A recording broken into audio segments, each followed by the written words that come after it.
Hello, hello, hello. I don't want to go on Facebook. I want to do it only on YouTube. I might post it later on Facebook. Hello. How are you all keeping? How are you doing? Yeah. I think I'm a little bit late. I'm sorry for coming late. I'm sorry for coming late. I'm sorry. I just want to laugh a little bit. The freedom fighters. Kwenu. Yeah. The freedom fighter. Kwenu. Chineke, that God have mercy. These people, they shame us. Yeah? They shame us. So the freedom fighters they shame us. So see how they're disgracing themselves. Are these people really fighting for freedom? Or they're just what? Hey! Finally, at least, finally, they all of them have collected it. The mad dog in France, the mad dog in France, he has all of them. He has fought all of them. He has called all of them names. All of them are crying. Hey, how did we even end up this kind of people that say they are fighting for Biafra freedom? Hey, hey, fella, shame, don't that shame, they shame me. Not only me. Freedom fighter Kwenu. The freedom fighters Kwenu. Uh-huh. Now he's not there. Now they all knew that Adandojo, Adoto, Adankita, Ada evil, Chika, uh, Chika Mary IKe, Ike Kaume, Amam has no Ike, has no Ume. God have mercy. Things they happen. Things that happen for this freedom fighter. Oh. Hey, the freedom fighter, Kwenu. The freedom fighter, Kwenu. Yeah. You will try Biafra, Kwenu. Yeah. Hey, but before then, I should have played this one first because I saw this thing where they are dancing. I laughed and laughed and laughed. At least you guys should join me to laugh too. Because I just sometimes it's good for us to laugh, not every time we talk and talk. Where is it again? Let me remove this and put that one so that you guys can join me and laugh. Let me bring that out here. At least, at least if you laugh for this first, then I can do my program. My dear, we need to laugh because it's not every time we'll be serious. Freedom fighters, Kwenu, yeah.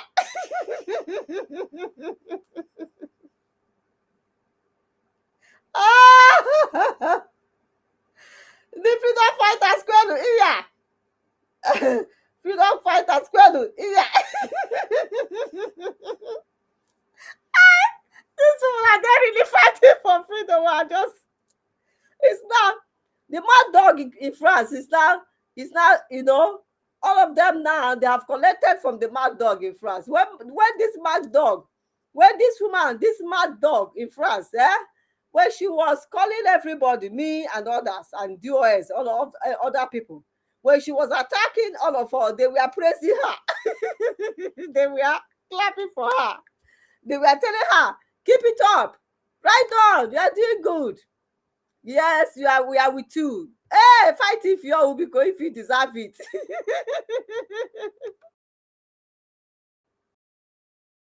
But before then, let me play this for you guys to laugh. I'm sorry. I just want you guys to laugh because me, I received this and I said I need to bring it up here so that all of you two can laugh with me. One almightiness. What I find surprising. I don't know whether it's DOS that did this one or who did it. Somebody sent it to me. Chineke, God Almighty, these are our people that are not gonna kill us for this Biafra. Is that the one? One almightiness. What I Let me send it. You guys laugh first before I open up the pilot. They can't use whatever. All of them. Look, I laugh because every time. I laugh, wow. That'll be angry. Hi, Chineke na Yeleme. What can we do? How did we even end up like this? No, where is it? Why is it not coming up? Please come up. Come up, because ka m godo amụ ka a join godo m so ka anyị so anyị niile mụ godo amụ before bebe godo nke. What happened? Why is it not coming up? You have to come up, oh. Let them laugh with me before let us laugh together before I start. The freedom fighter, Kwanu, iya. Freedom fighter, Kwanu, iya. Adájọ́ ọjọ́ freedom fighter, I need the freedom fighter. Hi, Tufia. Yeah, better. How did we? Yeah, better. Yeah, better. Okay, I have it here. I don't fancy. I don't video. Can we tear this bigger side? Can not last small side? Make I pull up. They don't put me there. They don't try. They don't. They put me again. I know be. These are the ones. This more are just follow. These are the people that is leading. So that's why they have. My own is to follow. So. But this time around, they don't put me. Now I am playing it. I want you all to laugh with me. No, you don't do this so funny. Okay? Find surprising, which is why in all the years I've been studying the brain of a black person. Do you know I'm a specialist in that? I studied the brain of a black man. That is one of my favorite areas of study. Do you know why I studied it? Do you know why I studied the brain of a black person? Because I cannot believe that so much stupidity can be packed into the brain of only one person. It is impossible. And you guys see this guy, let me play it again. One almighty mess. What I find surprising, which is why in all the years I've been studying the brain of a black person. Do you know I'm a specialist in that? I studied the brain of a black man. That is one of my favorite areas of study. Do you know why I studied it? Do you know why I studied the brain of a black person? Because I cannot believe that so much stupidity can be packed into the brain of only one person. Much. It is impossible. Did you guys see that one? I got it, Maureen. Thank you for coming. How are you doing? I saw somebody send me this. He said this the freedom fighter Kwanu. I laughed and I said, let me play it. Here we have Ngozi Orabeze. We have Azuka Charles Wankwo. We have Nelly Ofebu. We have Ada Dioramba. we have Nelly Ofebu. We have Simon Emma. These are the people that surrounded Obuai, Simon the Ngozi. Somebody Ngozi n'etiti ụmụ nwanyị niile. Somebody Ngozi n'etiti ụmụ nwanyị niile.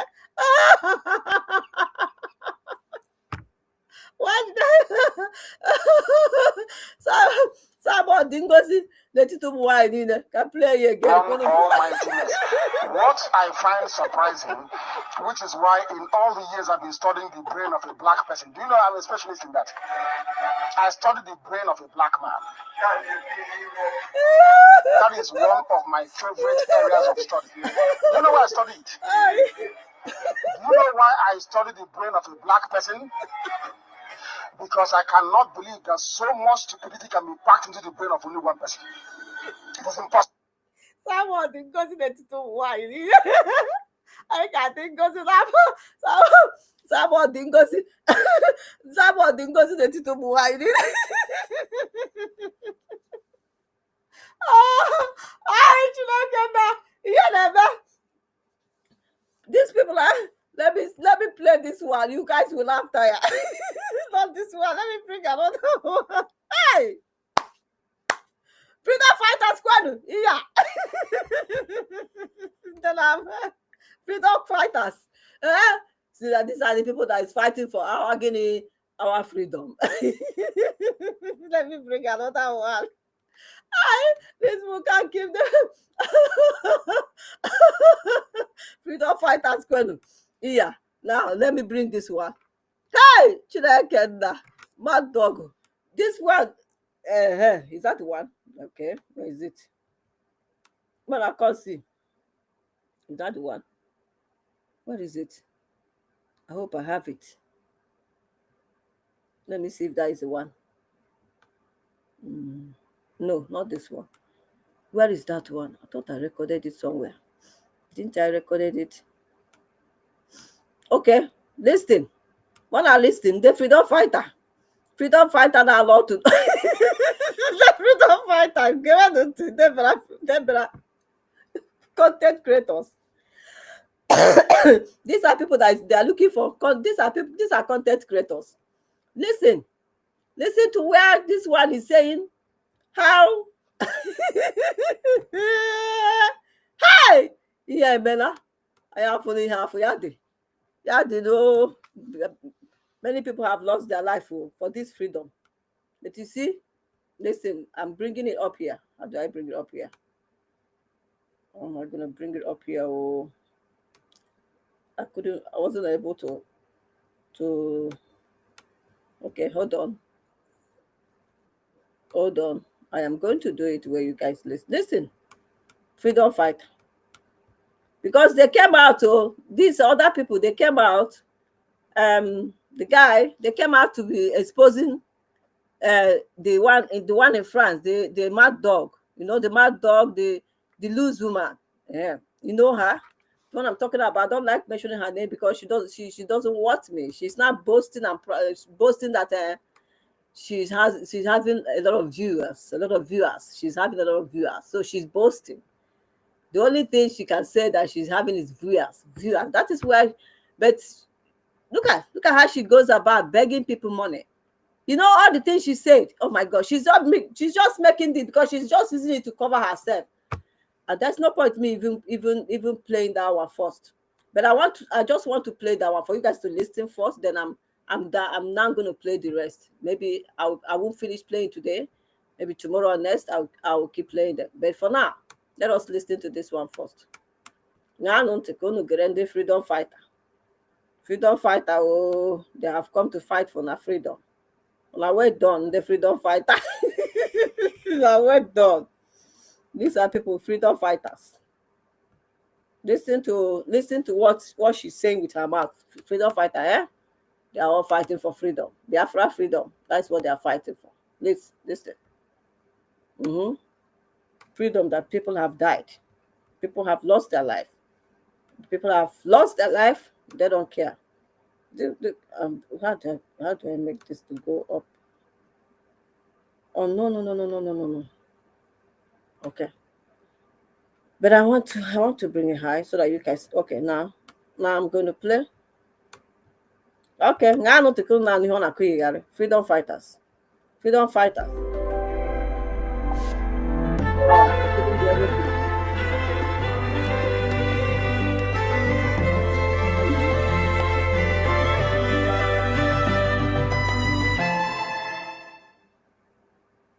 Everyone, meet my boyfriend, Jake. What's up, everyone? Oh, what is all over your feet?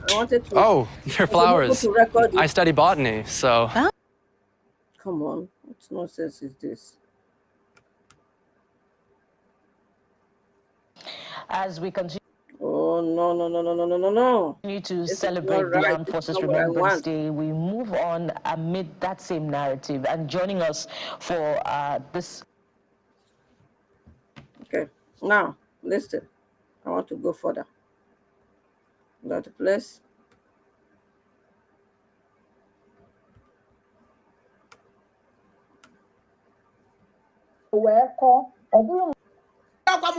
Flight injury back how cheap. Freedom. Muna this man o nice ife ose photo. O chọrọ ịba im n'ime arụ. Before mụ na akwa ịkwọkịrịkwọ. Were aka wee jie nya ka ọ bata debe. I like nke o si wepụta this picture. Dear France, ọnwụ na ngụ na nwoke na-ese foto na ka esi arịkpa mmadụ n'ime ahụ. I want to identify him with. Another name, I want to identify himself. He will not. I'm going to play that. Muna this man o nice ife ose photo. O chọrọ ịba im n'ime arụ. before I'm na akwa where aka wee jie nya ko batadebe. I like it because you walked at this picture. Dear France, oh, na gonna walk in there photo in that case, you are requiring money in my house. Where will I go on 9 African Jiliaka? Well, away, Gienia. God, I get the other Nima. Nezena the picture. Monazia no onion archibie. Omu daria, koya dari,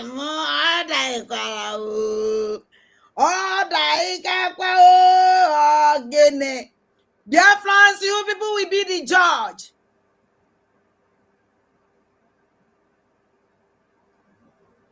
Freedom fighter. People that come to fight for Biafran freedom. They come. I know that you love me so much that you can even die for me. When I na here, money and my video call morning and after when you get private. When you get more information is your kunine. You have what culture me see. I Nina program mean that I'm ammonia. That's where I want you to listen. Because if I didn't buy a voice, I'm record. So I told me send there now. yeah, to record when you keep when you for our. Yeah, I don't know why I couldn't get that place. Call your life here. Not today, hey, oh, the Biafra. Then if I didn't buy a voice, you don't even know yesterday. What I know in this mood again. Because yes,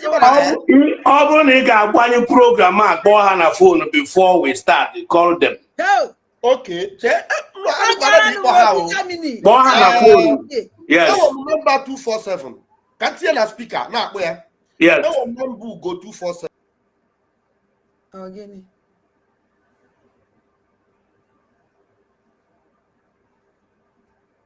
And 1 week, yeah, because yeah, but that be a come on a life. Nda ni ne can for me alone. Can we destroy like our leader Mazin Nandika? Because if I didn't buy a voice, I'm record. So I told me send there now. yeah, to record when you keep when you for our prime minister. Yeah. Yes, exactly. All very important. Even if you will listen, send the Dr. Ngozo Arabese too, because I go private too. Can you see what I'm so put to everything I gave me today? According to record, all very important. Thank you. Because so go and the HK the thing mark go. All mark go good, no deliver go. The thing deliver. So now, so because we will not keep quiet again. I want young money. Genti mazi. Oh, muwa wonye kochalo chika onu. Oli na ibino ya maka oli chen na ibino ya. Opoto na akohili. Oh, muwa after 2 months on our prime minister. Kidnapper, car snatcher, and the criminal can cover the honor before we be a man or gabi that you can whole happen, get the prime minister. After can cover the honor, see over 2 years on 100 times a day for 2 months now, and I have for over 2 years. Or we are that no guy does it up, oh, more Korea do honor, oh, more dear. So. Emana last year ka portal we bia me program n'isi mu na mo sabo. Yes, monwa di ahụ. O ji we me program na mbo sabo. Okay. So kita because oya no ko ba with us our own fellow media team member Betty. Nwada Betty. But the main man we are going to be listening to is Mazi Obi. Mazi Obi. That's just the name I want to identify him with. Open with another name, also identify himself. He will not announce it. Mazi Obi. Yes. Odogudi keje jemba. Adan kitama na mwa odogudi keje jemba. And our prime minister. And I don't get oh my mom and oh my idea. Very good. And before I go forward, Biafra, there is a record I picked up from Ngozi Orabueze yesterday. I want to play it. That's not what because you need to know we have to put these things on record so that Biafrans will know. Oh yeah, what you know. Neti Nesia Poya. I quarrel ya. Biafra Mundibo. I quarrel quack. Muna obi Jamini aya kwokaya. Obi biangola Biafri yo kwada mana gada ba kwobe. Owo na mana ga kwobe biangola Biafri. Bia aya kwogo. I want baby mana game maybe. In fact, gini ka na akodiva. Na gente. Us niye send the gola our COS this picture. I they come. You might know that you love me so much that you can even die for me. Mwanya na here. Money and the video call morning and after. Mwanya kita na private. Mwanya kita. Mwa nyeri information eziokwu niile. Ihe kwakarichara m isi. Ihe kwakari last year. Oji mu we me more than 12 program. Ya na ole me juice full boy nwe nwoke. Na mo go sabo mwa dia because of them refuse to sleep with her in Finland. This evil woman like no. No. You didn't receive, you didn't refuse. Monago Korea, Babia Francis. Come and tell the truth. On a map of Germany. Obi Germany. On a mama beg it or can't talk video need a monagumelu. I have the whole evidence to go see Nampia and I beg in Germany. Obi Germany Bianoi. Now that be begging at Germany. Obi Germany or from Finland, the Kaisi, Waya Nubu, Walk it there, Nata. Why are you lying? Can you be not to last? Can was your dear says you? Oh, they go, I'll get in the bad. I put to this madness to stop. Ah, what? No. Now, we will hear before because Namonia is a low as of December 2023. Can I put a final? Or where there's a match, where February. Fota on a Finland 2023. Kaisa Futa. You won't know to this rubbish question. For one of Finland, the Kaiseli, for town be a Kaiser now, will a babala cook. Awesome be an abala cook. Now, I invite the Kaiser for that. But don't you choke? Clavagus on miracles and on me. Muna Antola say, or on a Finland. Kakamana yesi, or one of Finlando. Ebamana for town, a Germany, when holidays. She just when you're holidays in Germany. Coming as a photo. Don't worry. Me check it and me go soon. The photo from Quack. Ah, can't be there no. What our brother is making is that this lady here or this woman here that they call her daddy or amma have denied that he doesn't know this man. Never you one day come ready again, even we be a church. When I got robot from Monday. The vam. You dress him as he be a church.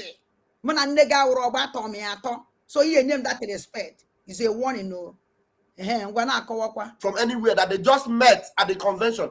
But he's trying to establish that they have always been together. They have known each other. In fact, they planned for this Finland that they were going to be together, even in Finland. But at that day, Ramma have come on her program and denied it to the whole world that they only met and took picture as a normal Finland convention participant. You don't understand.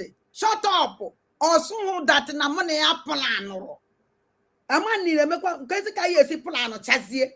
A boss and I plan of Chazier like Joseph Finland.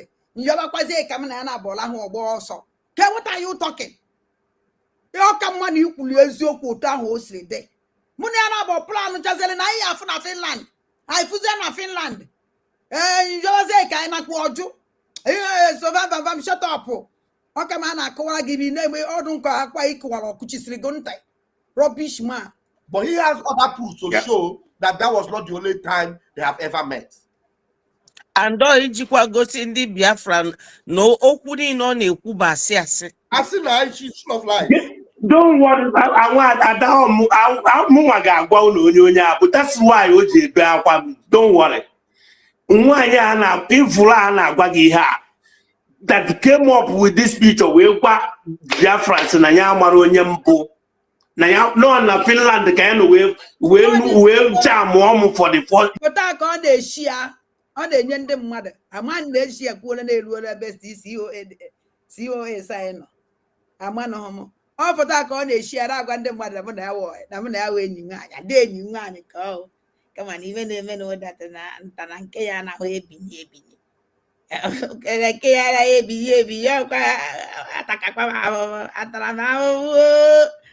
hey! Can I get this idiot on Tagapamono even not this time and I'm without as a program. Now, as a program, if I just listen to what class program. That is a jam, that is Finland. Can I like go to Oyabu Michael Jackson Pota? Only also to come and take picture with Michael Jackson. Then this picture came Malmo Michael Jackson. I do Michael Jackson Nebana. Biafra. Nene picture kita kefu kosi nene date okwe for the date for the time o ganye lichelendi on second day kamoni eja because on the first day adojuru kamoni ekwesere ila ho na room e beti ndi na adade ola njo unye nge divorce forever because eji mu nwanyi ka bianco no madu be churu de. Hey obi gwanu bezioku Gwanu bezioku muna gola hukwala n'ugboro nemone abia na beg na Germany melegu holidays how many times owo gbago kwuru ụgwọ flight njiri bịa kwa m kwuru ụgwọ flight njiri bịa how cheap I am obi gwanu bezioku na abia na beg na Germany na ologu holidays abia bụ nwunye ga ị na-ekwu na egwu na nwaanyị obi Okwana beg kainol. How many days? Yeah. I'm 1 week, 2 weeks, 2 weeks on holidays. Now they're not on a beg 1 week. Every 2 weeks on holidays and get a beggy. Every 2 weeks on holidays and get a beggy. Why are you denying? Grab your friends the truth. Obi Germany. How many times can be on a beg in Germany? Why are you lying? I will plan to say in Finland. I don't know what are you talking? Obi Germany, why are you lying that they better than my hotel room na Germany, na Finland? Obi Germany, how many times? Why are you lying? Maybe I'm my hotel room na Finland. Oh my God. Otrobabu kwegi. Kaina nege this man, auntie. It's not your kagini abia in a room here. Vam. Asiko de he. Muna ala. Na lunye. Man, I have the problem now. What can I have been? I am on the only problem. Hey, Zoku. I don't know about Zoku. I program. So long, to be on your own. Ono na bakaka ipu to say this madness to stop.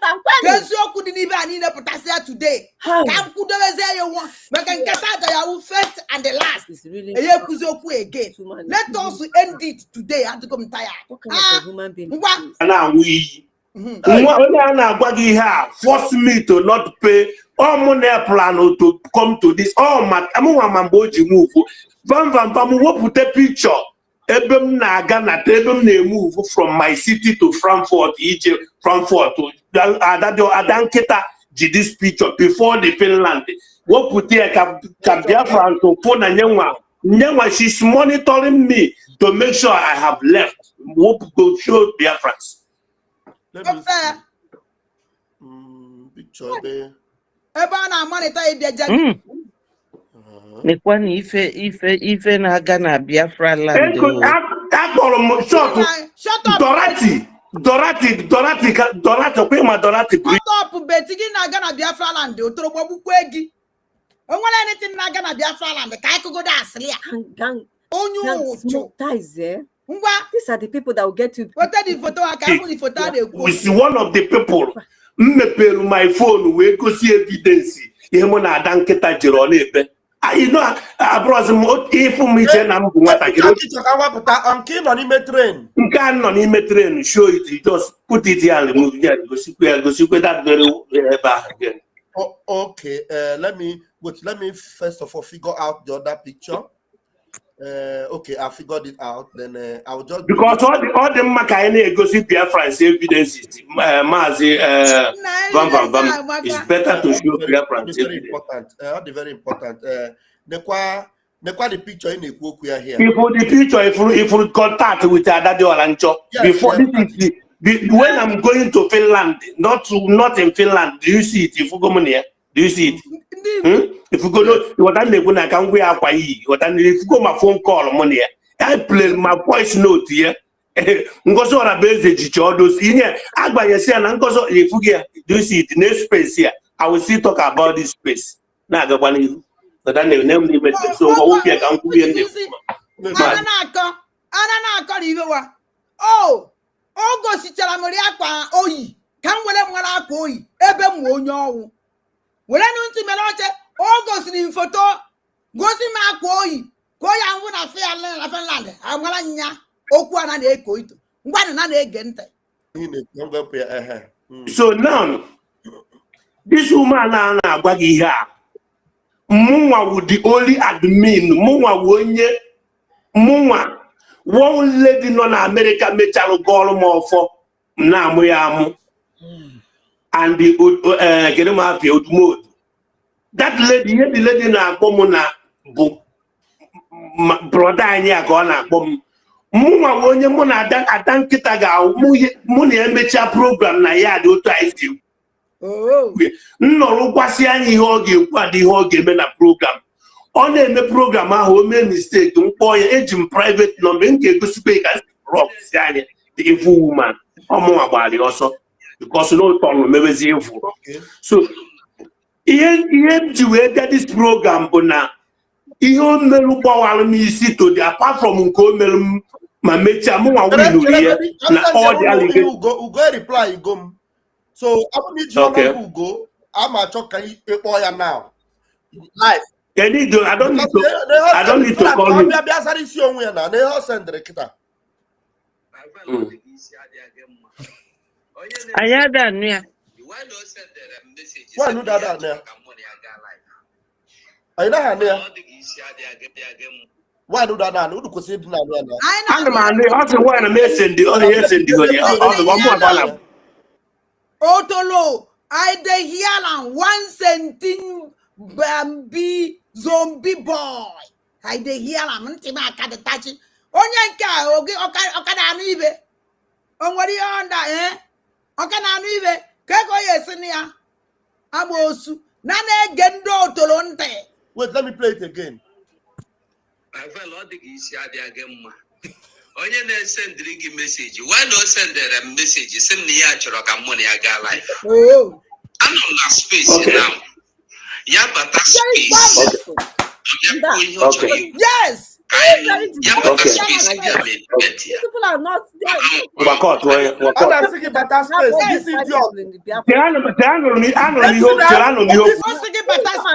Biafra for this. I tell you, why could people go do 5 seconds, but an no space, get go be an space.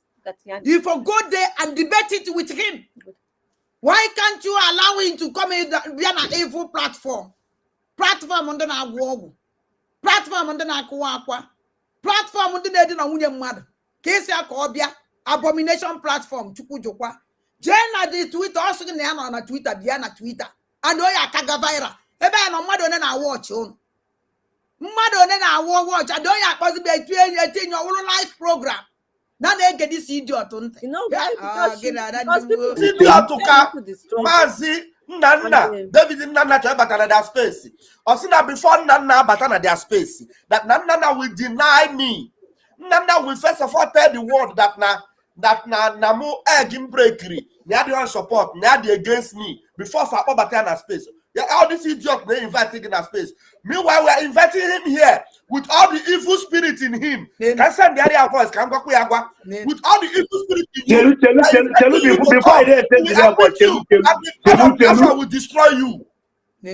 Chelu mazi chelu na mamanda more than you chelu we go to 47 on a 40 state of Biafra on a 40 state of Biafra.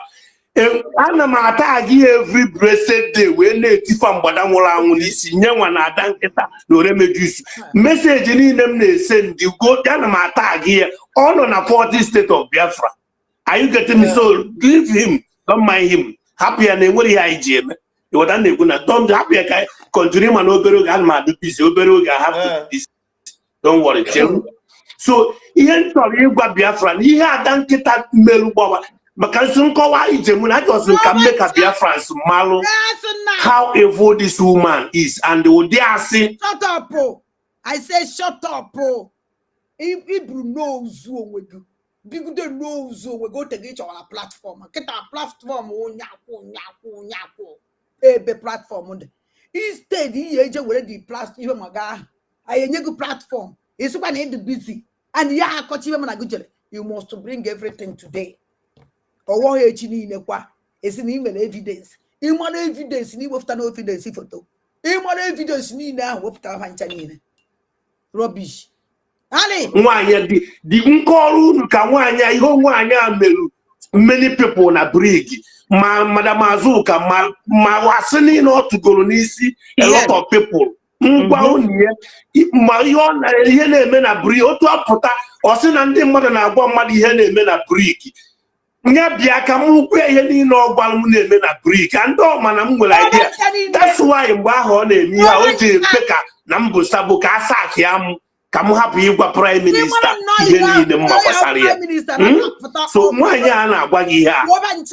Me see do too much this year in Chigolun to Tota. Yen Jirapue last year, we send the Gasa message direct. Come, Mama Prime Minister, Gano, Moga, Yana, Olenketa Jusuna, upon evil.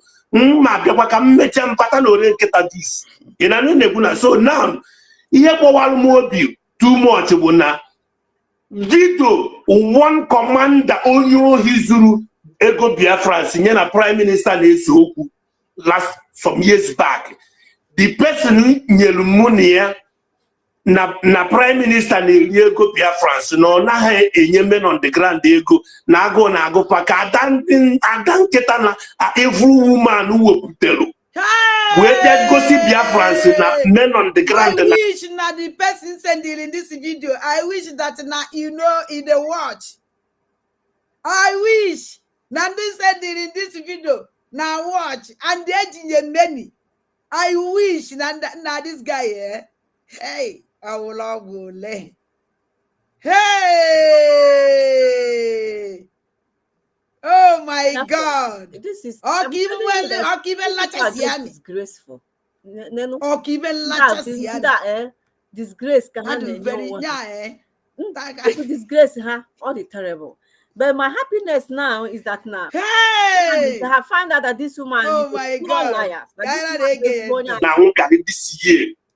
Why not this video, old video, somebody here money, or get a challenge na this video, current video, and they know of one is woman on the ground in your video na Hana Hungary. No, Pashako woman call 2 million naira to apologize to her. Imano Nyago call 2 million. Aku hotel na Finland. Onye na 2 million. Onye na 2 million gbakwala attach you 30 you every day okwunwu ye. Onye na okwa how many days ka no na Finland do gba. Okwa 2 days invent. Onye na 2 million. You even na time oji agbo ashiri na time oji ebe business oji enye 2 million. Na ege ntị. Nwa ga-enye 2 million naira to apologize to her. That video oji we blackmail Prime Minister and the Butuzo. Ka nna agwunu na nyewa ga-eji ọnụ ya wee kpọọ onye nyere ya video. Nye nwa ga-abịa gwa Biafrans kele ebe o si nweta and how long go nwetego that I'm sorry because of this. It's an evidence. I don't know what again. These are the people that is going to get freedom. Some for the money and fighting. These are the people. Oh, money and I fight in a yard. I fight the Italian way or give true to not ask you. You know, fight the major, my dear friend. Child. Fight in a yard. Oh, the good I had a major nebe. Oh, Quajina, I confess here on a beer, and I fight here in a yard, which means I major beer in a Germany. Oh, no, not every 2 weeks in the holidays, and I may you be Germany 1 week. A gem bay. This is not. She's just thinking that she's taking it like just a joke. She's laughing. She's just making it like kind of like it's a joke. It doesn't matter. But this woman is just a pure evil. When you look at this woman, you know how evil this woman is. That this woman doesn't. That now all I've known when we go that she has. More than 10 miles on your information. Sarcastic is just evidence must be our leader. No question. But check campaign a wife because I may use you direct. Check campaign a wife. Okay.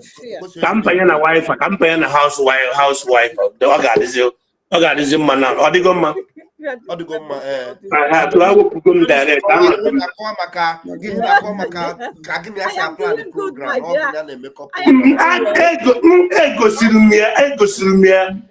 Ndu brig na this Finland there. So Genti. Iha number 1 thing number 1 isi. Mwanya prime minister of recent.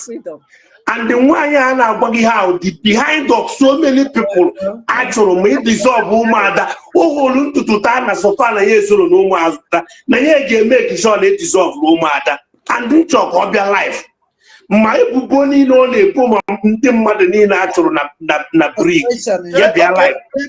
The reason no ji choke dissolve woman makana yeso no mother. Yes, na ye bring Madam Azuka down because na Madam Azuka bring a I mean, Demonti, you people which of Prime Minister Genti, Genti. Onya Wagi ha, Sena Prime Minister have recess with her Nanlo, no, they have recess with her Ife. No. Because I just for here. Who got bam, and then Movito 30 minutes. Into Sisi Niche send the area people near the Prime Minister. Make sure no the Prime Minister that last year. Put him on the reason Prime Minister to you on Makamada na blackmail him to the highest.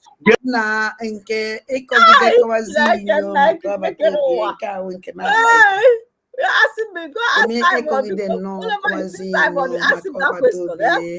when you see Simon, I can't take it. Let me get all this low life. He can tell me anything. Ask him that one. I will take it. Because that is Mana, let me get all these people. What I got for so much.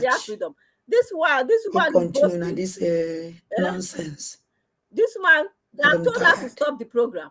They've called her, told her to stop. You see? Because this kind of nonsense. They have told her to stop. They don't know what she's doing. You see when somebody called her and said, and then she not stopped. This kind of thing. How did no, so yeah, I can allow anything but Salamuma. Mana, if Boba to be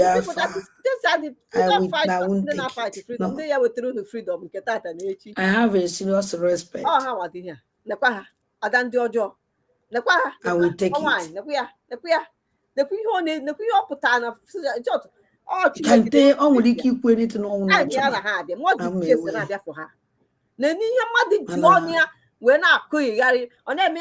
matter. I'm just making a joke. I'm making it's a joke. I'm making a joke. Let us laugh. Look at Yamadi Johnny. But as it stands, this is the kind of life. This is her. I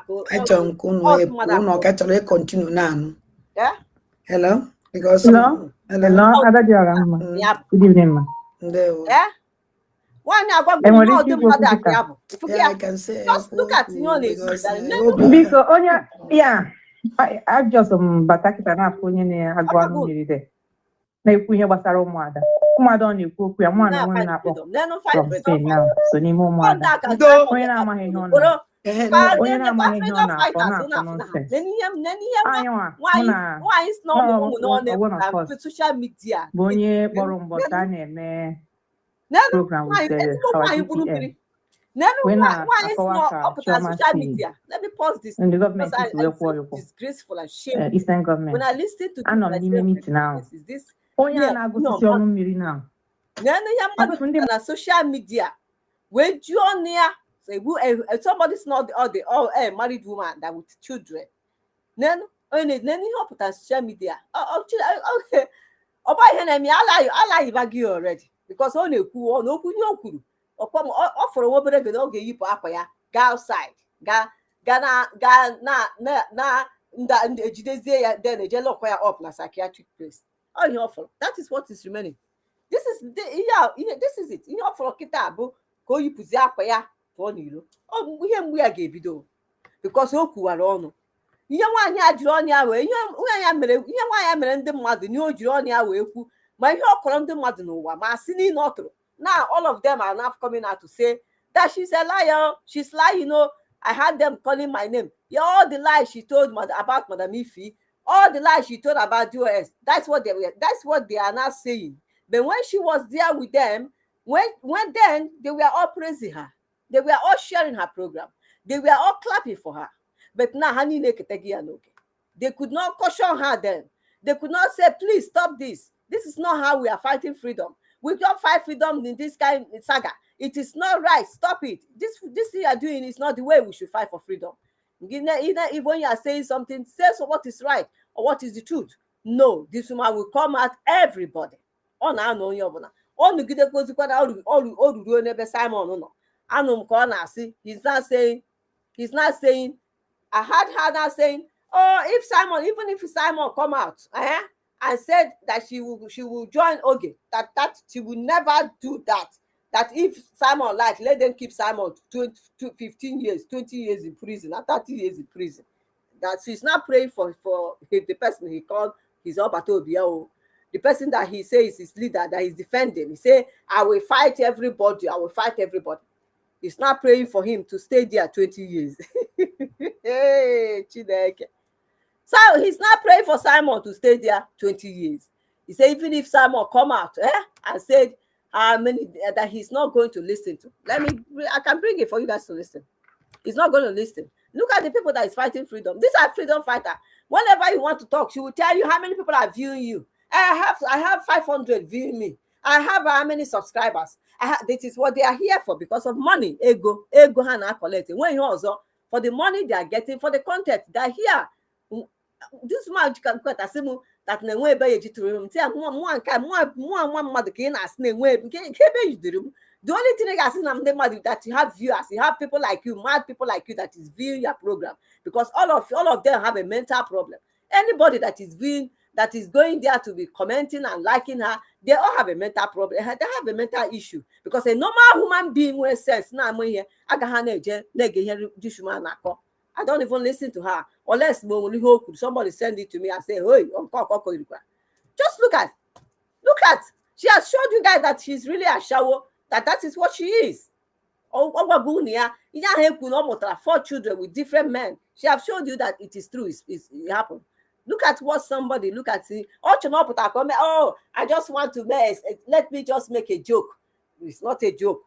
This is the truth. She's confessing her lifestyle. She's confessing this is her lifestyle. This is what she is. This is who she is. That is what she's confessing.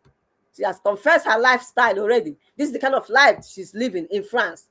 And that's why she go about begging people money. I'm coming. I'm going to forward this thing.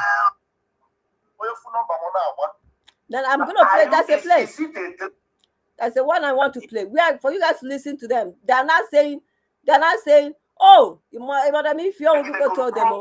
I know Madam IKe, everybody that all this woman attack, that all the whole attack that this woman did to people is from A to Z, is all lies. But they didn't say that before. Politicians in Come with the Kunu Grebe. They didn't say that before. They were clapping for her before. They were telling her that don't keep it. And that evil, continue. Continue be fighting everybody. Even Madam, if you fight her, she deserves to be fight. Fight her.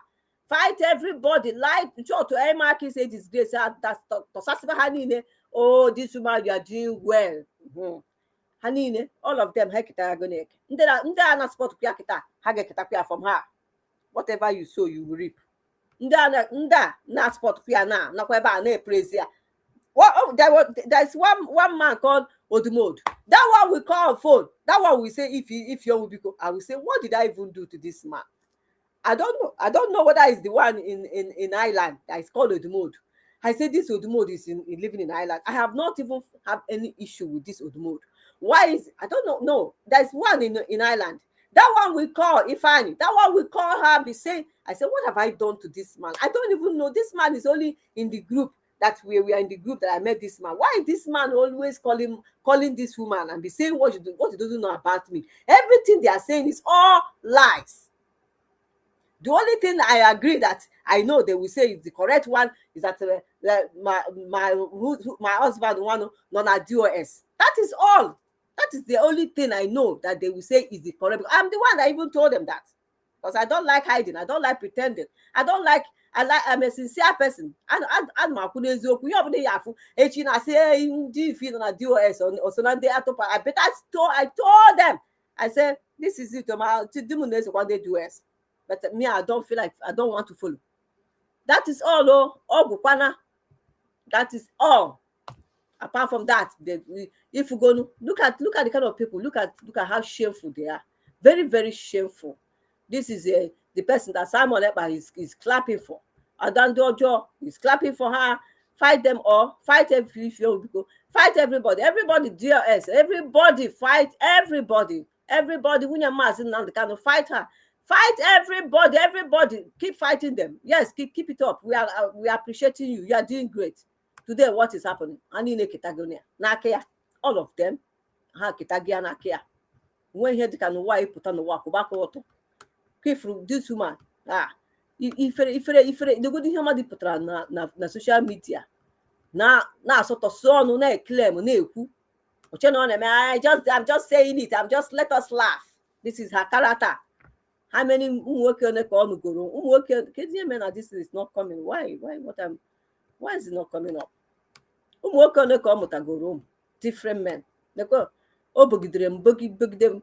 Bogi them na si na azozo ma azo na say ebe kan ka wo no we me ebe kan no we me ni ne wan ya na boom. Oh God, what is happening? Why this thing is not coming up? Why? What happened? I'm gonna do it again. I will remove it and I will do it again. I don't know why it's not coming up. I'm trying to bring it up here. There's something they said there which I wanted to I'm gonna maybe if I didn't finish it today I will play it tomorrow because I need to clarify them. Let them like hana to us how to hana sam mona ha yene ya okakwa mana ha maka se kwezoku because they lied. There's a place they lied against Caterpillar and I'm not happy they did it. They shouldn't. Caterpillar was with them. It was with all of them from the beginning. Caterpillar was with Simon Eber. He was with them. That I don't know what happened. They stopped giving Caterpillar money. And if you are with them and they stop giving you money, it's not only Caterpillar. They have a lot of camp. They stop. But from the beginning, they say all of them should come. At the end, they now say, I don't know why they pick the camp they feel like they want to pick. Maybe because those ones I don't know why they did so. It's not that Caterpillar was criminal. It wasn't a criminal. So they should respect themselves and don't stop criticizing and stop saying lies. This is the same thing Adan Jojo is saying about them. This is the same thing Adan Jojo is, and they are not saying they are not criminal and they are calling somebody criminal without evidence. When they say Caterpillar, they gave Caterpillar how much money? I came out online. I told them, I said, it's all lies. This is the amount you guys gave Caterpillar because Caterpillar he was in my own camp, like the camp that I was supervising. This is the amount. I have the receipt. I have the record. It's there. So I told them, I said, go and check how much you say you gave Caterpillar. You, Azuka and Simon, don't come and say lies. It's not fair. This is the amount you gave Caterpillar. Don't lie about it.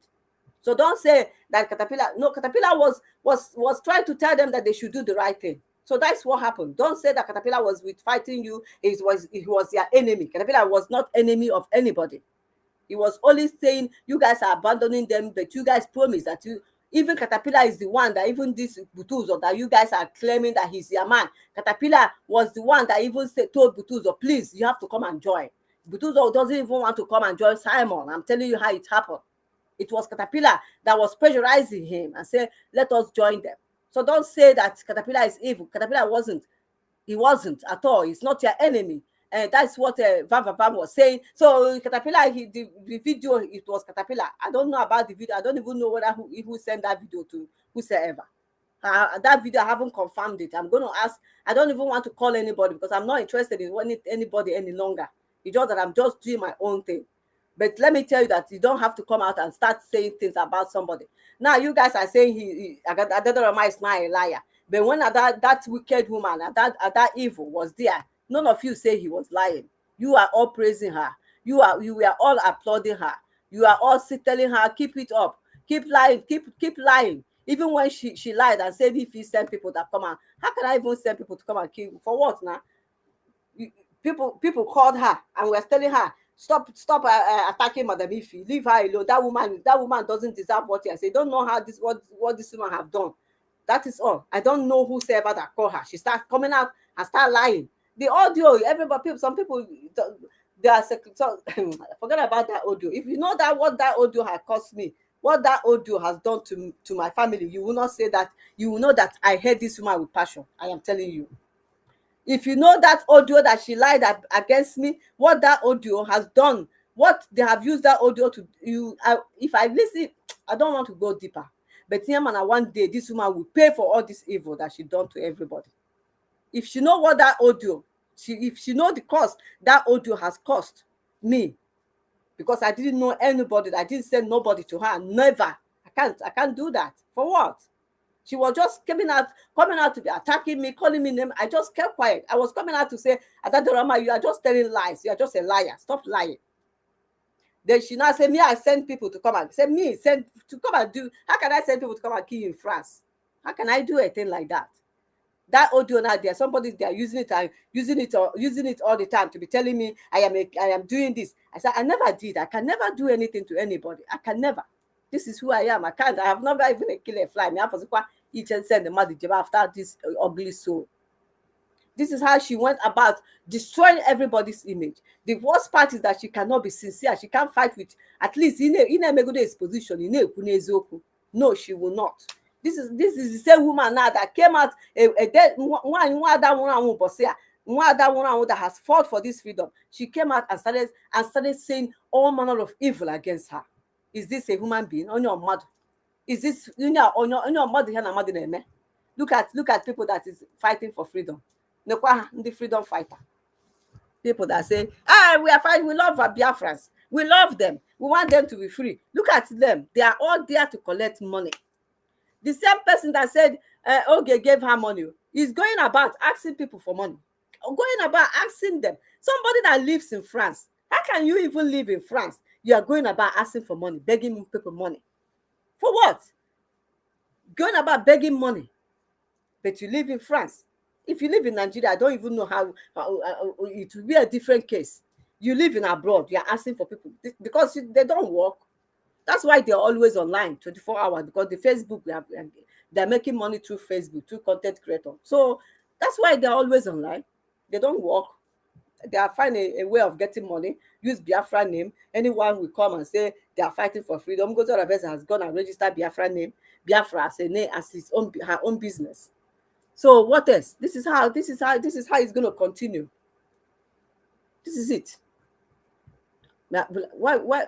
They're not saying, oh, no. She has been, she from the beginning, she's a liar. But you guys never warned her when she was lying. You guys never said, let us warn Odadoroma. She's lying too much. You should stop it. You were all praising her. You were all going to her program. You were all clapping for her. You were all calling her and say, keep it up. Now all of you are ununine ketabania. Tell me, why will I send people to go and find Burumiri woman? Why will I delete that ugly soul? She will die on her own. Only open and will okay. Mboge onye ruo, mkpụrụ onye kụrụ ọghọrọ, mboge ya ruo jebe, mboge m ruo jebe m. That is it. And one time mu am nọkọta nnọọ abịa m sị ka aka m ije megide ya very soon, aka m ije megide ya soon because ihe o kwuru wutere m, but asị m ka hapụ m ya, m hapụ ya na Chukwu. Ama m na oge eketa oke ya. I'm telling you, oge eketa ya. Mana ekpegoro m ya afọ ngọl ya, oge megide ya. Because this woman has done a lot of harm to everybody. Yeah, I can't understand what kind of a woman is this. The worst part no na atụ asị ọ na-akpọ ndị mbụ na ndị egede ọ ya atụgide asị na-atụ ezigbo asị na-ama na asị ka ọ na-atụ ọ na-akpọ ndị mbụ na ndị egede were na-atụ asị. The worst part bụ na ọ ya asị gị ya nọ ebe a na anaghị ekwu ya na-ekwu eziokwu adịghị echiche niile na-ekwu ifu na ihe okwu nwee nke bụ eziokwu dị na ya fam all of them is lie. Na ha nwa eketa na ya ha eketara dị oke o rutere onye ọbụla ehe ifuna ka ụwa si adị o rutego onye ọbụla ha ebebe n'akwa nke ha mana oge nke ọ nọ na-fight everybody. Sorry, let me off this star. Oge ọ nọ na-fight everybody ha na-akpọ onye ọbụla n'ọnụ. Amakwudi himself na one lady a na-akpọ Tina na ya sere okwu Tina na Island. Amaghị m ifugo ihe niile na-apụtago outside. Everything is coming outside. Enweghị onye nwaanyị ya na nwaanyị ya na-adị na mma onwe ọmakwọ m Tina kwa ọ gbakwuru na ya Chinọbụ ezigbo mmadụ. I won't say anything about Tina, but ọ bụ na m nụrụ ka ọ kpọrọ m afa ọ kara ịfụka m apụtara m ya but ọ kpọghị m afa so mma hapụ Tina side ya jụrụ ya na chi ya na conscience ya mebe ọmụ ihe o mere ya nwa bụ Tina ọmụ ihe o mere m. Onye ọbụla ha niile eketacha anya ya o mee na ha alụ you don't show them. Ha na-ebezi akwa sị na ha amazi ebe o si wee bata na this freedom ka enu ntị ka m play ya ka unu gere ebe ha na-ebe akwa na ama ka o si wee bata na this freedom. Unu ama ha unu ya ama by force na ha ama ha ọ dị ihe kpọtara ya na this freedom. Ya ama kedu ebe a ka play ya kedu ebe ahụ m play ya ka unu gere ọ ya dị ya obiko ya. To take it out so that Obi will continue. I'll play the video I want to play. Okay. Ịmụrụ na unu Biafrans amụrụ onye Chika wụ. Akwụfuru ebe ọ na-ekwu okwu na a na-alụ voice alụ. Unu notisiri oge pa wepụtara voice ebe ọ na-ebe akwa na Prime Minister kpọrọ ya sabo ọgwụnụfuru ya. Akwụfuru na ọ bịa mewe oge nkere na akụzi na-alụrụ voice nyenwa alụ. Why no makwa na voice nyenwa bụ onye na-ebedi ya na onye nwa na-ebedi akwa. Akwụfuru ya. Yes, na no me program na ọ bụrụ voice na-alụrụ the voice ahụ alụ ebe ya na-ayọ ebe akwa. Yes, na ọ mere ya alụ. So the point now is this. When I know how wicked this woman is, when I know how wicked all the before we join all this trouble. You want if you know when one brag in a young fight chairman the Anambra na France. Na Palestina una watch one Okay. Oburuna ndị Anambra sorry for Ndana because mụnwa jere Ọnịsha mụnwa jere boy for ball. Wacha boy na-azụ ahịa na-agba ezigbo bọọlụ. Area 8 ayiwatara so ọ bụrụ na ndị Anambra steeti niile jiri nne wee na-eme mitin ahụ ebe a na-eme mitin before enwe ike mee nwaanyị na-agba isi nwaanyị tụ Chika Mary original age ya she was 22 years mgbe ọ bịara France 1997. Ọ bụrụ na enwere ezigbo nna ndị Anambra sorry to put it like this amụrụ m ka ha si eme the meeting ọ bụrụ na ndị Anambra dị 20 or 15 up wee na-eme that meeting wee na-etinye nwaanyị wee wuru 5 chairman wee nye nwaanyị na-agba nwa okenye agadi nwaanyị na-agba isi spray agadi nwaanyị kpọpụ ọmụnwa mere ụhọpụta iyore ntị a ihe nne na ntị ka efu ka nsi kọntrol bụ nwaanyị a ka my younger sister mụnwa megidere ya iyore ntị anụnwa reduce onye erudu mụnwa dị ihe anụnwa beti nke isi spray anụnwa ụmụ ụbọchị efu na-enwe mgbe o mere ka enwe mgbe ọ kpụrụ isi final na-agbaghị ihe n'isi n'isi. I'm just encouraging you to be remembering far back, bam. Ọmụnwa onye merie ọkpụda dị isi ahụ na-agbaghị spray okweghị omume wee yọm na no guy I don't want to go too far. So now, when you are for here, give how we get on it. Chairman on the Anambra State, Loparo, Chairman, we are on our vice.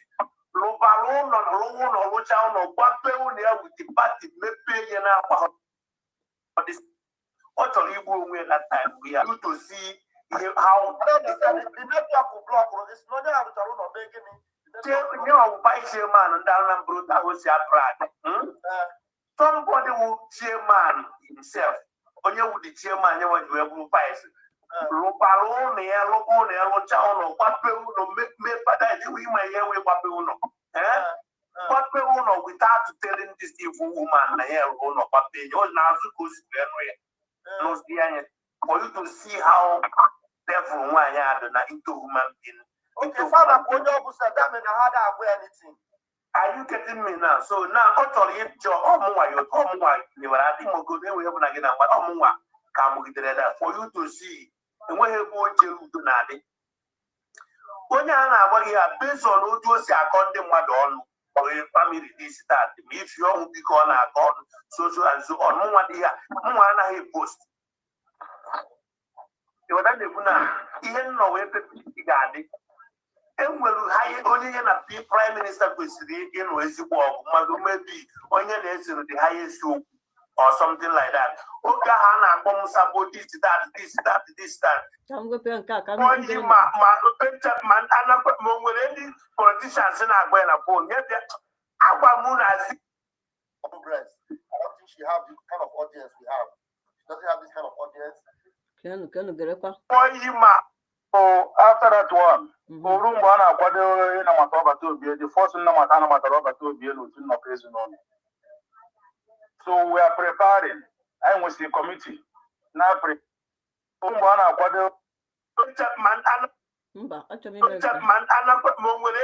politicians in our going upon yet our moon I see have a lot. Sorry, you be free. So that means that the politicians they go now already if we have any secret about our movement. And see that now in your own people accuse no ego. Another more the 100% chance that na zoo put ego na near no ganana women name on them.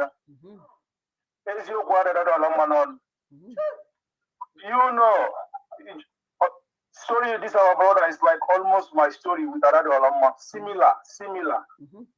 How do I know another Alama? I know her.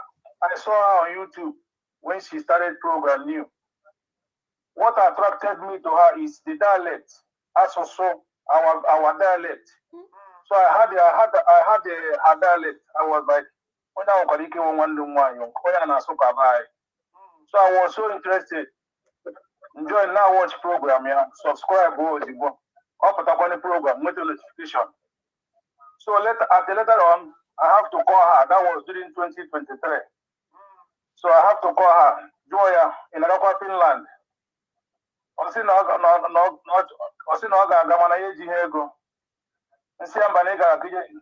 You will go and represent our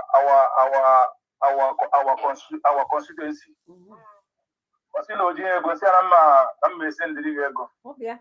Which I later did. I continue this Finland, but I continue program. Name a program. Because you go down here, when other wicked is now, I don't to see now Okam in everywhere. Because you only I see a mad no come up on a phone, say, Namuni Diego, Hanya, Hacholomego. Mad no come up grown up. How many people have I called on phone and said, I need money, please. Can you give me money? I need money from you. How many have I called? I am even the one that is giving. But she doesn't even give. She's the one collecting, calling people. She can't even buy a ticket to go to Finland. Somebody in a boss, and if he and where be Muria, they go to all because now I don't have freedom. That's why. All because na money na buy off meeting of this freedom. Kebo gas no room. If you know where be Muria, if you na anya come na this freedom. Yeah, come say na freedom IKe come because anyway, mental people, like mental problem people like you, people that have the same mental problem with you that are watching your programs, because those people there, they have no sense, they have no common sense. If they have a common sense, they cannot even be wasting their time going to that place to be watching her, because the more they watch her, because that is where she's eating. That because of if she's not getting viewers, she cannot be able to cope. That's why she's calling people to be asking for money, because she cannot call all another France on her Lord mba. Agbagidego ashawo otu ya niile na-esizi isi adị m sure na nwoke enwedị nwoke ya like iruzi ya ahụ, because enwere ka ị ga-esi gbagide ashawo, enwere ka ị ga-esi gbagide ashawo na-esizi isi, people will not come close to you. They don't want to nwezi nwoke chọrọ ya. So that's why Oji na na that program steady. That's why Oji na made that thing on eme, because of go another way Oji na-enweta ego, because that is the only way now she's getting money. Apart from that, which other way? Where is she getting money? If somebody that lives in France for how many years, she could not be able to afford to buy a ticket to travel, she's asking people for money, asking people that she doesn't have money to travel. I had the one that somebody that said that she even mentioned and said that Oge gave her money that she didn't wanted to. She didn't want it, but I had her. I had voice. I'm gonna play the voice here. I had her the way she was thanking Oge, the way she was like, "Oh, Oge, thank you, you have saved my life." As if without that money, she will not eat. Because I had her saying that money, her children was dying of kwashiorkor, so that money saved her. But now she came out and saying, I didn't want to collect the money. Oge was the one that she made the money. You see this woman, see the way she can lie. So Oge, she called Oge to collect money, calling people to be collecting money from them. If there is no Biafra now gone, these people they are go yebu ha. Obu na enwe ihe dịka Biafra, obu ihe dịka Facebook, agụ yebu nda, kefu ha niile agụ yebu ha. Obu na enwe ihe dịka na enwe ihe dịka na social media is paying you money, agụ yebu ha ndị n'obodo oyibo. Look at them, they say they live in France. This one say they live in Spain. This one say they can't even get a good job, because they do not want to go and better their life. At least you upgrade yourself. When you go upgrade. Na support yourself, not support your family.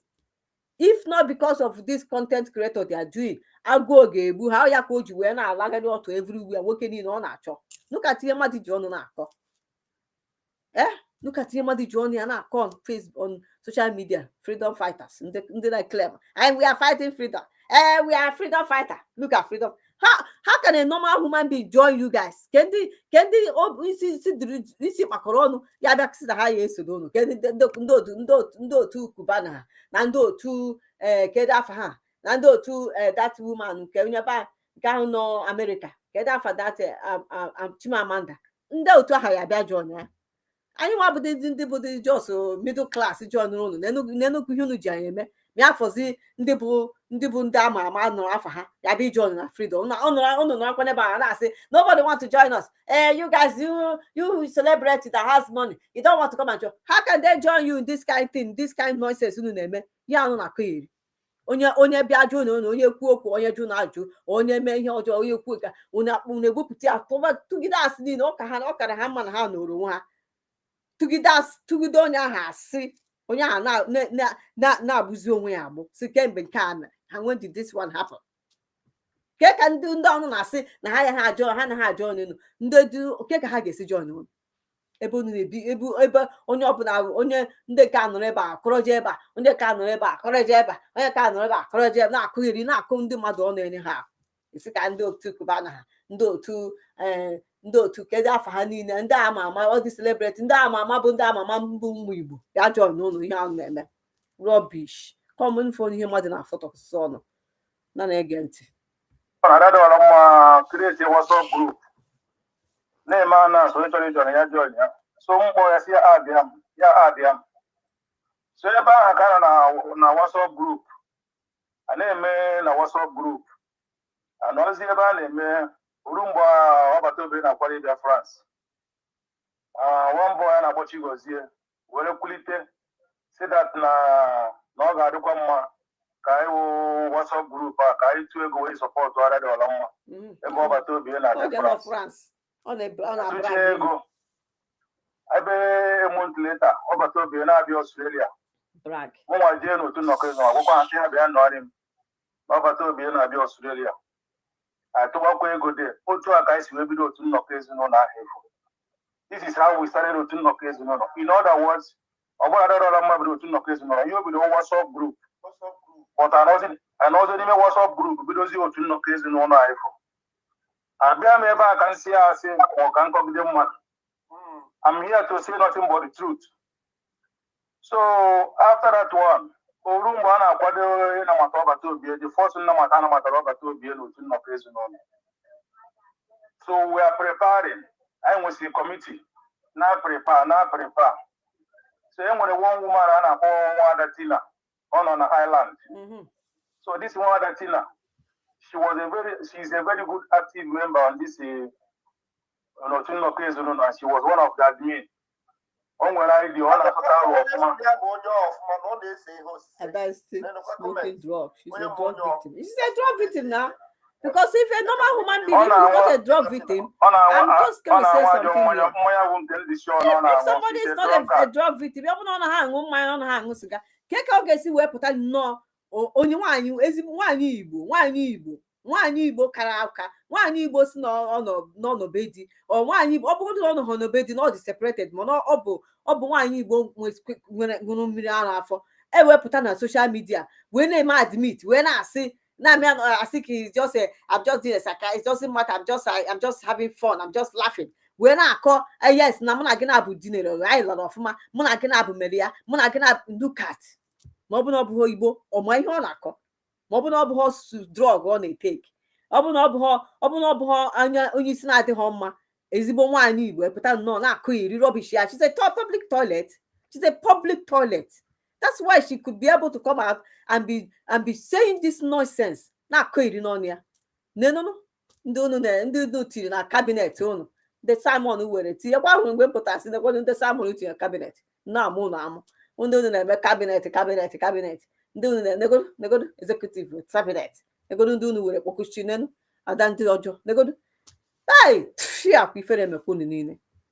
Or quarrel. Chineke when your job. But I'm very sure about alcohol. She's an alcoholic woman. I can't come to the mother. I won't want you go and I won't make them more. I do more die.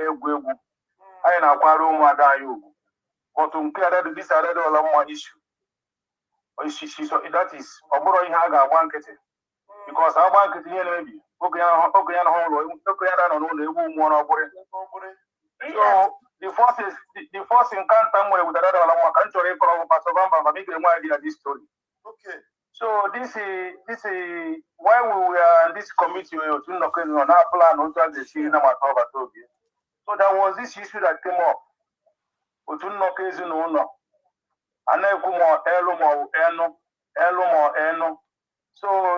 yeah, I want that in a way agreement. Or the this very and the one that happens to be on your side by so I wouldn't name more na committee. I didn't know what to do. So Simba, I have to step up. So I don't want to phone. See again in Winyanka. What is going on? Now our priority now in kind of Matobia. That no more that name when he gets a walk and I may have now but 2 years no just now our priority will kind of Matoba because I am Matoba to be put to no occasion on West Ship. Tina. Tina. Or that I'm with me. Or not one water tin. Not one water tin. I said I want to made your job. I want to do it. Sinoga Adriana, Noga Menka, Noga Nanka de Menka. Na no na Pasovamba the program. You know, see, you got the question because we don't quite any mother the family bomber in your day show. You don't have to accuse somebody wrongly. You have to be sure why accusing someone. So Omecha Pasovamba Joe Umaka mgbe ga abụ m program na kedu aha nwaanyị ahụ esi ya na aha nwaanyị ahụ bụ nwa Adatina ama m chetara this type of thing o mere eme ebe ị nọ n'ọkpọrọ m jụọ m Adatina echetakwa m ọkpọrọ m ọ sị na enwe program gị na abụọ mere n'oge a ma program ahụ nwaanyị ahụ kpọrọ na fon were gụọrọ ya ọfa anwa si na ọma ndị ndụ wee nwụ Biafra. That's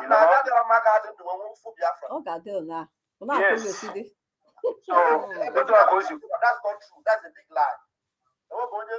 No, gee onye gwara ya ya gbati ya ọ ga-adị n'ofu Biafra. Ọ sị na gị na-eme program ụdị program a na-eme kịta bifo nwaanyị ahụ akpọ were na-aṅụ ụdị ya and na ọ kpọrọ ụmụ were na-ekwu na aha onye ahụ akpọrọ nwa Adatina na aha onye ahụ awụ Blessing na ma gwakwana nwa Adatina na ya chọrọ ka nwa Adatina onwe ahụ di ya nsị ya oke nsogbu adịghị but ebe ị confirm going from Pastor Bam na the best thing ị ga-eme ewu ịkpa ada dị ọla mma ịkpọ nwa Adatina unu mezie okwu a na enweghị ihe m furu n'okwu anụ a na enweghị ihe m furu na ihe a ịmụkwa ichekwara ka ada dị ọla mma ga-eme ihe egwuru ebe ọ chọpụtago nke bụ eziokwu na ọgbọghọ nwaanyị ahụ ọ kọntinu okwa ihe ahụ ya na nwaanyị a na-enwe nnukwute okwu na-ese okwu n'ime otu nnọkọ n'ime kọmiti na-ese okwu n'ime kọmiti mmecha akpọ ada dị ọla mma si ya ada dị ọla mma ịkpọgo n'ihe pasọbambam kọmfam ọ na ọbụ nwaanyị a kedikwa ihe na-eme ọ sị m na m chere nsị ya bọtụ ebe ị na-asị chere na ihe ahụ na-eme n'otu na kọmiti ebe a na ọ dịrọ mma ọ sị that na m chere but the dots still going on. So I was surprised mgbe na dọrọ mma akpọ nwaanyị a were setụwa wuti nwaanyị a wee ka ha ya nwaanyị wee na-enwe okwu a na-enwe nwaanyị a wee kpọkwa na fon na-akpịla ekpesakwara m si na adịkwa surprise na dọrọ mma si na ọgbọgwụ pasọbambam si ya na ọbụ ọgwụnwa n'onye ọzọ na ndịkwa surprise that na o nweghị ike ịkpọ okwu unu setụrụ ihe a amụwa amazikwe na ihe na amụwa metizikwe ihe ọnụ pat na eserego m aka na ndịkwa surprise. This is the first experience nwere bara dọla mmadụ so emechazie dị okwu continue ka iwe nwa dịsi ụmụanị si ya manipulate mmadụ o ruzie mgbe okwu a na-ekwu okwu ya na nwaanyị a na-eka n'okwusiri okwu a na-ekwu nwaanyị a were kwuo ihe m gwara ya arịọrọla mapụta n'otu nnọkọ ezinụlọ na-ebe akwa ayọchukwu na imere m ihe ọjọọ nsị ele ihe ọjọọ m mere gị na mụ ya na-aba m nkwu okwu ebe a mgbakwa nkịtị so this is how she operates. An evil woman, a manipulator, a blackmailer. So mgbakwa nkịtị ya na nwaanyị a na-emekwa ihe ahụ na-akọkwa ọnụ ha na-akọ mgbaziri nkịtị. So, but I was surprised that Mma chọpụtara na ọnwụhụ nwaanyị a. But mesikwe na udo wuchi nwaanyị a. Okwe, ịmara Mma na nwaanyị a kọwudo n'ọnụ. Mgbe ọmụhụ ụdị ihe ọdịna akpọ nwaanyị a because of o nwere media. O believe that no nwere media, she will come out on the media, start blackmailing you. So when people intimidate, that's what she does. Her power without the media. Eme ya about after the media, when people blackmail. So emewudo ihe anamata ọbata obie ozugbo anamata ọbata obie oru ụwa na program ọbata obie mesịrị adadọla mma dey move this woman na the program. So that is the first experience nwere ebe adadọla mma. Another experience nwere ebe adadọla mma na wo n'ime otu nnọkọ na n'ime kọmiti ọ bụ ya so onye a tụwakwa ya Chukwu ụzọ ayọchukwu mere nke a ọ bịakwa ya asịkwa nwa Chukwu na ntụwakwa Chigozie ụjọ na Chigozie edo otu a na Chigozie edo otu a. That is the kind of otu nnọkọ ezinụlọ na-arụ. An evil woman ka ị na-afụ ya eziokwu adịghị ya n'ọnụ. All those programming na $100 mma na-eme adọnke onye ọwụọ ma iwu ndị dị eso ma iwu wele anya nke a na-akpọ ọnwụ biko nwaanyị a ma Madam Azụka. All those things were asị lie. Adọla mma eziokwu adịghị nwaanyị aha n'ọnụ. Amamebe nwaanyị a si bata na Biafran struggle. I don't know where she come from. Enweghị eziokwu dị nwaanyị aha n'ọnụ. ọnwụ Biafra ka ọ na-eme ihe ọ na-azọ ka mama. So what I'm trying to say bụ ihe ahụ ọ na-eme people accuse bụ ihe ọ na-eme.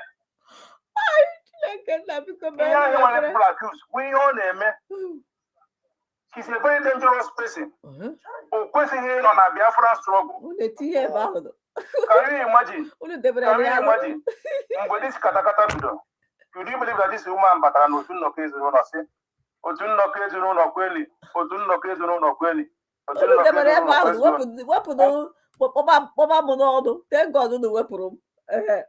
Unu wepụgodo m. Wepụ anyị, wepụ Morin, wepụ Judith. Debe ndị ya fight bọọdụ ndị na-atụ asị. Wepụ ndị na-ala atụ asị ndị ya so n'ọdụ si eme nke ọ na-eme n'ọdụ ọkwa mana alakighị ya na o kwesịghị ekwesị ụdụ na-emekwara ụlọ achọghị ndị nda ụlọ achọghị ya ụlọ achọghị ndị mmadụ ifi ekorosi mana ifi ya asụ na mba mmedekwu na ya n'ihu kwu ụdụ ya na nke ahụ na-eme na gbakọtaghị ya na ọgbọkwụ ụlọ akụ o kwesịrị ịdị ụlọ achọghị ndị eziokwu mana ọbụla makwa agba na Biafra ụnụ na-achọ na eziokwu na-eji weta ya bụ ụnụ atụ na-asị eji eziokwu na-eji eziokwu. Biafra bụ Maazị Nnamdi Kanu gwara ụnụ ya ọ sụrụ na ọ bụ kingdom of God coming on down earth na unu megide na-egbu ndị mmadụ megide na-ekwu eziokwu na-atụ asị na-eme ihe niile na Biafra ya ha abịa. Ọ gwara ụnụ ya akwụnụ si na ọ bụ prọfet ụnụ akwụnụ si na ọ bụ prọfet iri na okwucha na ọ na-eme mana nke ahụ ụnụ anaghị eteki ya unu anaghị ada eteki datụwa na okwu unu na-asị nke ahụ na amara mba nke ahụ n'oge hapụ so na-eji asị na-eji megide mmadụ na-eji ihe ọjọọ na-eji ime ka ndị be anyị nọ na be anyị na-amụsịsị duto metọdụ na ashọn unu na-ekwu unu ji ọnụ unu na-ekwu unu na-eme na ya nụ ke ka Biafra ga-esi bịa kwubenụ na ya. So my own bise unu egere n'ihe ha kwuru ha sị ka mpile ya because that time ha na ha agba m mgba onye ha ga-asị ya jisi ike ọ ka mma na o mebe na ha niile ma Simon Ekpa ọsịgị ya na ọsịkwo na Simon Ekpa bụ kidnapper kpọjugo na ya kpọkwu ya na ha because what's not kpọ ha na ndị na-alụlụ Simon Ekpa ya ndị men nọ ground ndị Simon Ekpa na-use na ha bụ ndị kidnapper. Simon na onwe ya bụrụ kidnapper. Simon bụ ọsị na ha criminal. Simon onwe ya is a criminal. Ọsị na ha bụ killer. Simon onwe ya is a killer. So it's not me that said it. You are that Jojo is saying it. You are Delilah, you are evil woman saying it. Ntonu. Uneketacha n'oke from her. Mgbe ahụ ọ nọ ọpụtara wee na-akpọ ife onwe mgbe ji wee si ya mba ọ na-asị ya Simon si ya leave ife alone. I have worked with this woman because I have worked this woman. This woman is a upright woman. This woman is a sincere woman. This woman ihe mebu na ime ka ọ like ọ sị na ọ like nka. That is her problem. But of course, you are in a kuna if you Madam if you cannot do it. Did Simon ever come out to debunk it and say, Asando's job, be careful. Don't say if young people can do this. No, she can't. Over here. So Nine Ekatachania. Uno. Uno Katachano Kenina Bone me. Ono Sia River no hada. Una Akugia. So Kita on a happy and Nina Chazunia. Una nebe. Una neba that John na-apịa ya ọ bụ ọsọsọ anyị ka ọ pịara ọ pịara na onye ọbụla. That is it. Ihe o metụ oji isi ya bụrụ ihe ma n'ụwa ka m weta nke aka unu n'ebe ọ na-asịzi na asa ma ọtụkwu ya enyi ọdụ ya pụta ya agaghị enye ya ntị ka mple nke a mechisie this program. 555 vision ị kwuru na ị na-enwe record of all those things na-record all those things those people blackmail of the jelly, and she swear that over her dead body. Will she now let me play? Wait, you should be patient too. I'm gonna bring a video now to you. Yesterday, where Adabio Ranjo is telling you that even if Prime Minister come now and tell her, even the voice of Prime Minister come, that she will never listen to Prime Minister. No, but this our brother have said now that the Oranjo Seniano Rose, Ogwa Rose. Nianorozi na nke Simon. This is Abatobie.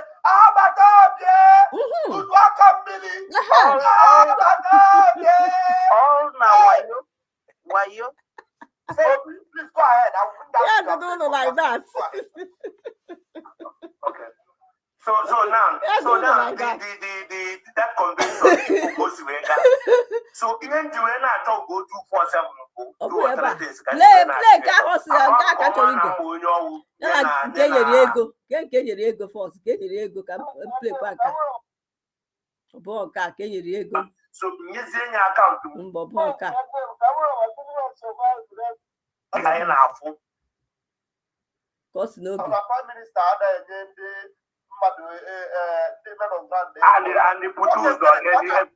abụghị ya prime minister to suspend I wish na ga-afụta that one ka nye unu ka unu gere ya nke ahụ ka unu gere ya program. Send it to two of us. We talk. We Kere was not yesterday. That moment there, Dankita will put in this video. This video is not all against this Ogen Kere because Ogen Kere just came in. He blackmailed the staff or prime minister and General Butuzo and Holy Ghost. The Liberation Army. How many Biafrans fed up because of this video that got angry because of this video? How many Biafrans that got angry? So it's not about it's about the movement, the struggle. Because Oge just came in the last week, not quite a long time ago. Are you getting me? So many Biafra was very, very angry because of seeing such thing on the men on the ground. So I just want to show Biafra how evil this woman is. Prime Minister. That's why OJ last year. I'm trying to bring it down. I'm to do intelligence. I'm trying to bring it down. I'm trying to bring it because oh man, I'm the porno. Nangi and the Prime Minister Matamo. Mbago Metal here and Carolina. According to Carolina plan baby here. Carolina cannot eat it. No Hana. I go on Hana. See no Carolina. Okay, yeah, the bag of Azuka. See Azuka. Carolina will bring you down. I told Azuka. See this Carolina is going to bring you down. And Carolina brought her down. Agwabia, Hapuchakwa, no, Chidim Nime, Ulabaha Yedimunime, Azuka, Sia, Carolina will bring you down. I told her, but Carolina, Azuka, Sia, I cannot defend lie because Namana again, I can't do it. I told Azuka, I cannot defend lie, I cannot see lie because Namana again, as long as no Biafra, as long as Nyabu, Basara Umuibo, Basara Biafra, I will say the truth. I will tell my people the truth. I cannot, Azuka. If Azuka called you and said this, I said this, why can't you? Because you and Azuka has been friends. I said, no, I know my friend, not Biafra thing. This is about our people. They will have to, the truth has to be, we have to be upright. We have to stand on the truth. We have to be accountable to them. As Carolina, where Baba was if you the wicked, say I no go, so bad. Azuka was in even if you are friend, and so Azuka Carolina, where would I paint here about Azukano? Say no problem. I call Azuka, you get the voice, I have it. See, let me tell you, Azuka, Carolina is going to bring you down. Mark it. Did it not happen? Who brought her down? Carolina. So, unu jisi ke amane no ma no kone no niile n'anya. Nye unu niile nene onye obuna eketacha na oke ya. Unu na-eketacha na oke unu. One after another. Simon eketana ya because all keta ge about does that na prison na. Onye si na obu ya gbata obi. Onye na-etu ya afa na asizi. Na ogbakwu ya mee nke a na ihe mia. Ọkwa onye no na-asị ya na onye no ọ na heto adadị ọra mmadụ isi ike ọ sị ga na ọgwa ya mee nke a na ihe mia ifugonu ka o si adị wrong into the struggle from our leader man. Play that voice ka unu no ka aka chọrọ play the voice get the voice play that one. That's why what I want to do. Where's that voice? No. Where is that voice? That is the voice I want to hear. The voice one. The voice also. Oh, the voice also see near get Simon Ekman. He will not listen to Simon Ekman. Hey, so after go after Simon we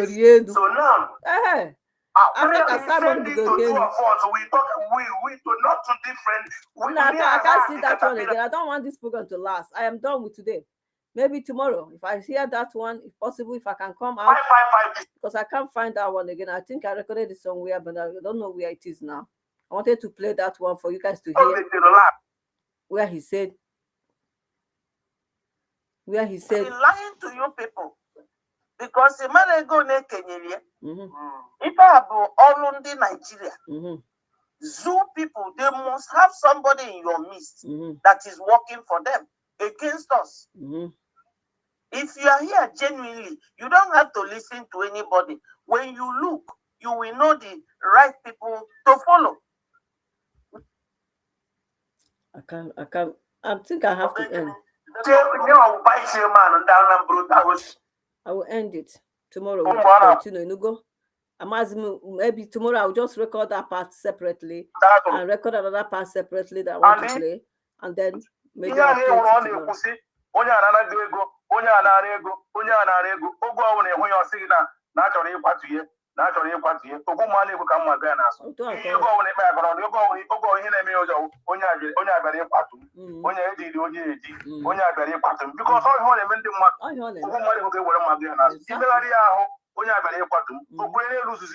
Good people.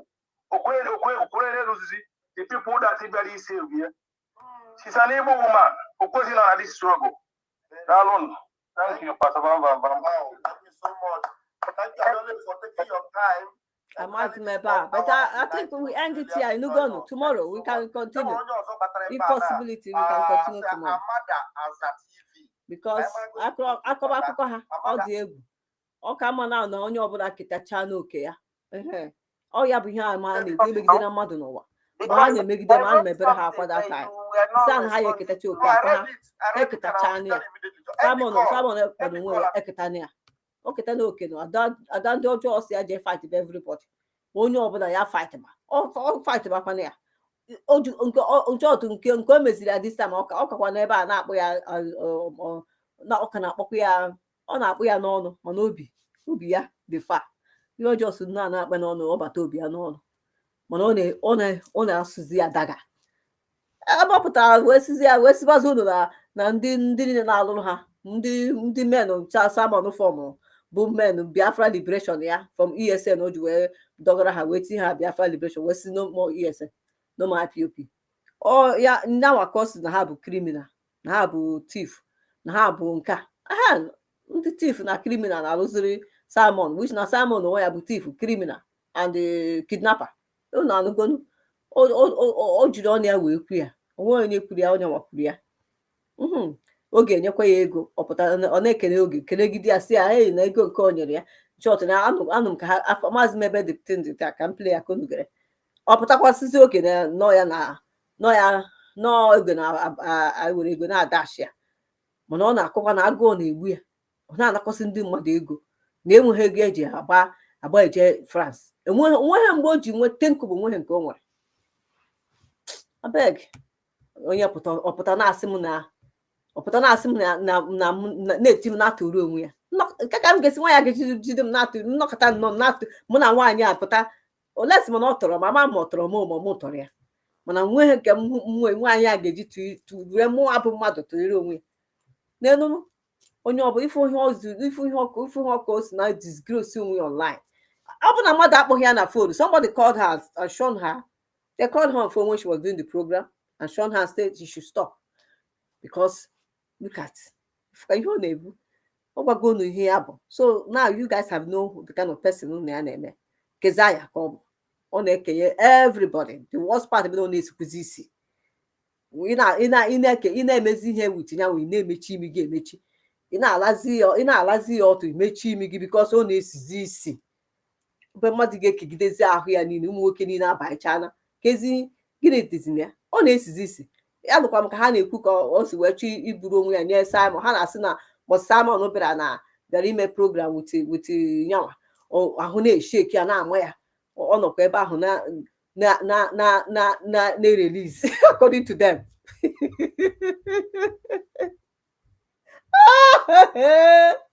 ọ nọkwa ebe ahụ ọ kọgidegara everybody jisi n'ike ndị jere ihe na ụnụ na ndị ya nọrọ ọ na-ekenyekwa ụnụ onye buru ụnụ ọya onye ụnụ amama obu ọya onye kegidere ahụ ya kegide ịnọmụ ọya obu n'ahụ Chineke mere ụnụ ebere ndị bịara freedom stupid woman ọ na-eji onwe ya na-atụre Barbara n'oruhu ụkwụ n'aka Barbara akụgbu ya ifụda woman Barbara ya akụgbu ya mmụọ Barbara ya akụgbu da woman ebe ọ bịara were nwaanyị nọ na mọshụarị nwụrụ anwụ wee na-eme karikachọ na-ama ọkụ ya shameful woman na-enweghị sense na-amaghị ihe ọ bịara for this freedom ọ na-ama ihe ọ bịara ogosigo ya this time around ogosigo ya Simon ọ na-akpụ ya ọbata obi n'ọnụ ya n'obi ya n'ọnụ mana ọbaha n'obi atọ ntọụlụ niile mụasị mụa ifi ọnwụ gosi unu gịnị ntọụlụ unu ekelechana one after another. Good night biko. Thank you so much biko for coming. John, I appreciate you. Richard Ikelka, thank you so much. I appreciate you all. They will biko share the program. You know, go like Kwanu as well and comment Kwanu. You go.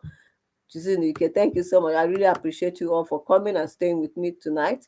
Thank you so much for coming. Chukwu gozie onye ọbụla ọ ga-adịrị anyị na mma ndị a bụ ndị free na fight freedom ọka ma na ha ejigo ọnụ ha na confess n'ihi na okwu gbasara ma akwa gwara m na-agwa na ihe niile ikwu gbasara DOS hụ ha na mụa maazị nke bụ eziokwu ha niile bụ asas. Almost all of them is lie because do na ihe nji wee join ndị autopilot na Simon pụtara ya si anyị afụ na oke o si eme ihe mana na akwụma join DOS o anakwụma join onye ọbụla na anọrọ m ụmụ achọghịzi m join anybody mana ihe ma bụ na mma na-ekuzi mmapụta nke onwe ana criticize kwa ndị DOS anya me criticize DOS again nweghị ihe eme ka criticize kwa ha again ka ọ bụ na ha si na ha na-eme underground ha mebe onye ọbụla ha si na ha si eme ha mebe onwezi na-criticize ihe na-criticize bụ mpụta mkpu nke bụ eziokwu ka o si wee dị ọkwa m fight bụ onye ọbụla na ma fight because ihe niile a asị atụrụ anyị dị too much.